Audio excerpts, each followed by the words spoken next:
আসসালামু আলাইকুম, সবাই কেমন আছো? আশা করি সবাই ভালো আছো। আমিও আলহামদুলিল্লাহ অনেক ভালো আছি। মা কিচেন উইথ ভিলেজ ফুডে সবাইকে স্বাগত জানিয়ে নতুন আরো একটি ভিডিও নিয়ে হাজির হয়ে গেলাম।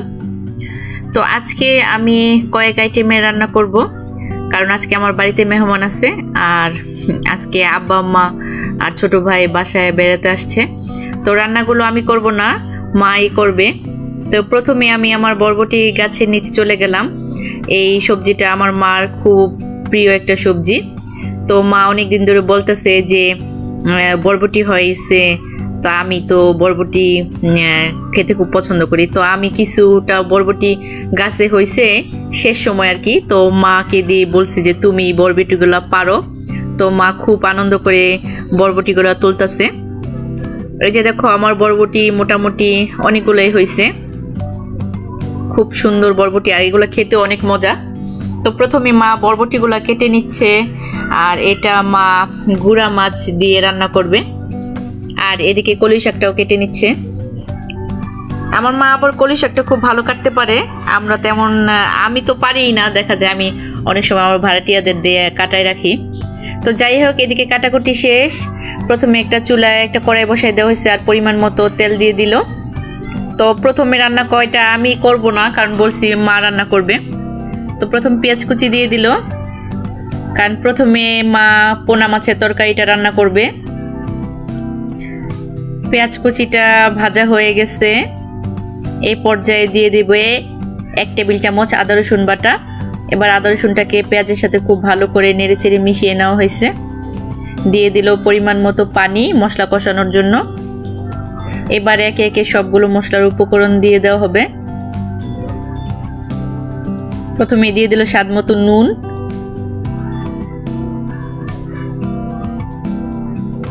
আধা চা চামচ হলুদের গুঁড়া, আধা চা চামচ জিরার গুঁড়া, আধা চা চামচ মরিচের গুঁড়া। এবার সবগুলো মশলার উপকরণ খুব ভালো করে কষিয়ে নেবে। এই যে দেখো মশলাটা কষানো হয়ে গেছে, পর্যায়ে দিয়ে দিল টমেটো কুচি। এবার টমেটো কুচিটাকে খুব ভালো করে নেড়েচেড়ে মিশিয়ে নেবে।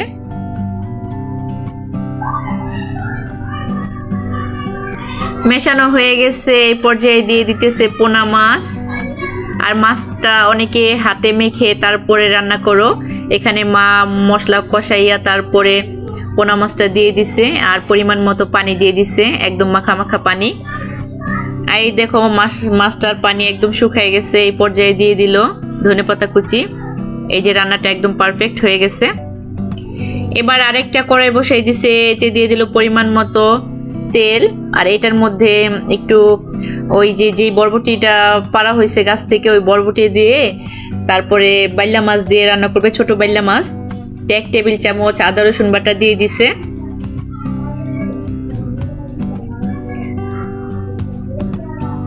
আদা রসুনটা ভাজা হয়ে গেছে, এখন দিয়ে দিব পরিমাণ মতো পানি মশলা কষানোর জন্য। এবার একে একে সবগুলো মশলার উপকরণ দিয়ে দিতেছে।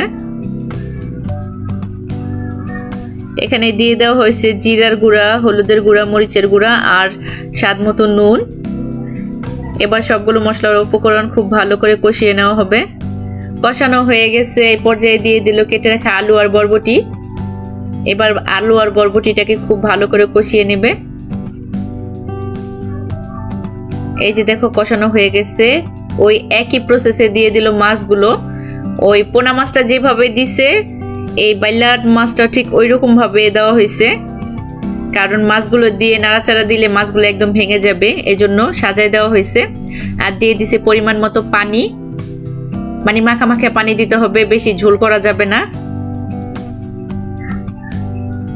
এবার একটা ঢাকনা দিয়ে কিছুক্ষণ ঢেকে দেওয়া হবে, যাতে আলুটা আর বরবটিটা সেদ্ধ হয়ে যায়। এই যে ঢাকনা দিয়ে ঢেকে দেওয়া হলো।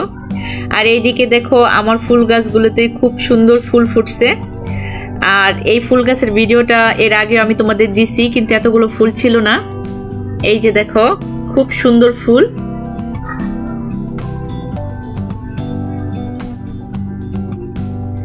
কথা বলতে বলতে এইদিকে দেখো আমার মাছ রান্নাটা হয়ে গেছে, দিয়ে দেওয়া হলো ধনেপাতা কুচি। এবার নামিয়ে নেওয়া হবে।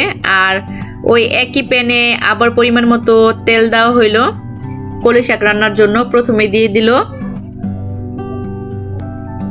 রসুন কুচি। এবার রসুন কুচিটাকে খুব ভালো করে ব্রাউন করে ভেজে নেওয়া হবে। রসুন কুচিটা ভাজা হয়ে গেছে। এবার দিয়ে দিল পেঁয়াজ কাঁচামরিচ আর পেঁয়াজের কলি। এবারে পেঁয়াজ কাঁচামরিচটাকে হালকা ভাজা দেবে, কারণ পেঁয়াজের যে পানিটা আছে যাতে পানিটা না থাকে এজন্য। আর দিয়ে দেওয়া হলো স্বাদ মতো নুন। এবার খুব ভালো করে নেড়েচেড়ে মিশিয়ে নেওয়া হয়েছে। এবার দিয়ে দেওয়া হলো কলই শাক। এবারে পেঁয়াজ কাঁচামরিচের সাথে কলই শাকটা খুব ভালো করে মিশিয়ে নেওয়া হবে। এই যে দেখো মেশানোর কাজটা শেষ।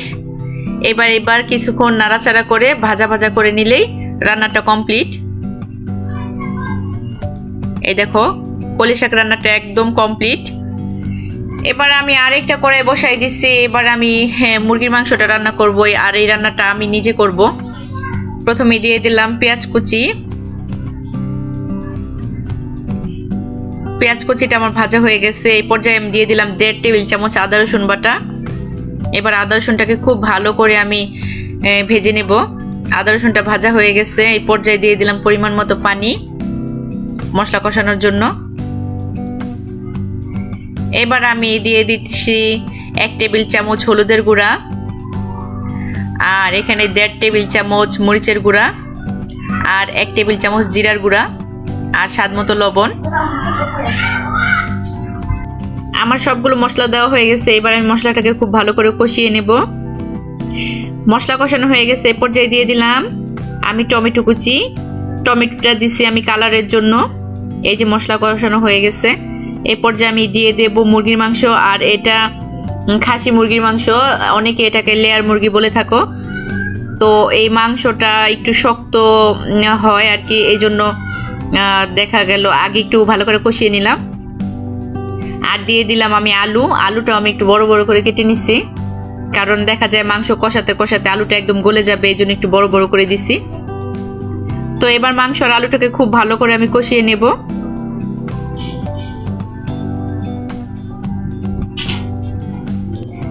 এই যে একটা ঢাকনা দিয়ে ঢেকে দিলাম কষানোর জন্য। এই দেখো আমার মাংসটা একদম কষানো হয়ে গেছে, কারণ আমার মশলা থেকে একদম তেলটা ছেড়ে দিছে। এ পর্যায়ে আমি পানিটা অ্যাড করে দেব পরিমাণ মতো। তো আমি এটা একটু ঝোল ঝোল করব, এজন্য আমি একটু পানিটা বেশি দিছি। এবার আমি এটাকে 20 মিনিট জাল করব।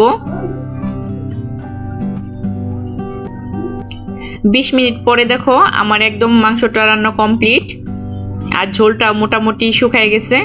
এই পর্যায়ে আমি দিয়ে দেব 1 টেবিল চামচ গরম মশলার গুঁড়া। এবার এই গরম মশলার গুঁড়াটা দিয়ে আমি নাড়াচাড়া দিয়ে তারপরে নামিয়ে নেব। আমার রান্নাটা হয়ে গেছে।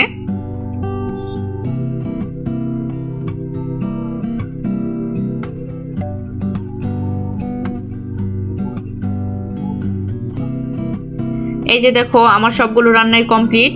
এখানে আমি রান্না করা হয়েছে কলই শাক, পোনা মাছ, আর ছোট মাছ দিয়ে বরবটি আলু দিয়ে একটা তরকারি করা হয়েছে, আর রান্না করা হয়েছে খাসি মুরগির মাংস ঝোল করে।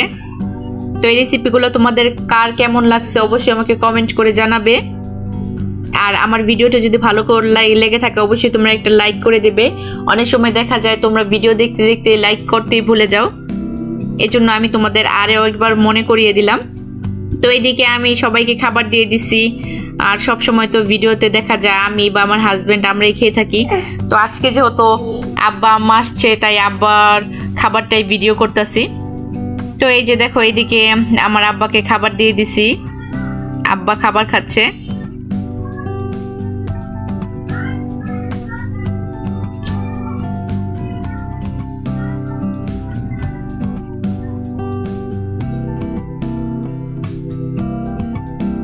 আর এই পাশে আমরা মোটামুটি সবাই খেতে বসে পড়ছি, কারণ অন্য কেউ আর ক্যামেরার সামনে আসতে ইচ্ছুক না, এজন্য আর কারো ভিডিওটা করা হয়নি। আর এদিকে এই যে আমার ছোট ভাইকেও খাবার দিয়ে দিছি। এই বাটিটা দেখে তোমরা অনেকে কমেন্ট করতে পারো বাটিতে কেন, বাচ্চাদের মতো ও বাটিতেই খেতে পছন্দ করে, এজন্য ওকে বাটিতেই খাবারটা দেওয়া হয়েছে। তো এই ভিডিওটা তোমাদের কাছে কেমন লাগছে অবশ্যই কমেন্ট করে জানাবে, আর যদি ভালো লেগে থাকে অবশ্যই একটা লাইক করবে। আজকে এই পর্যন্তই, সবাই ভালো থাকো, সুস্থ থাকো, আল্লাহ হাফেজ।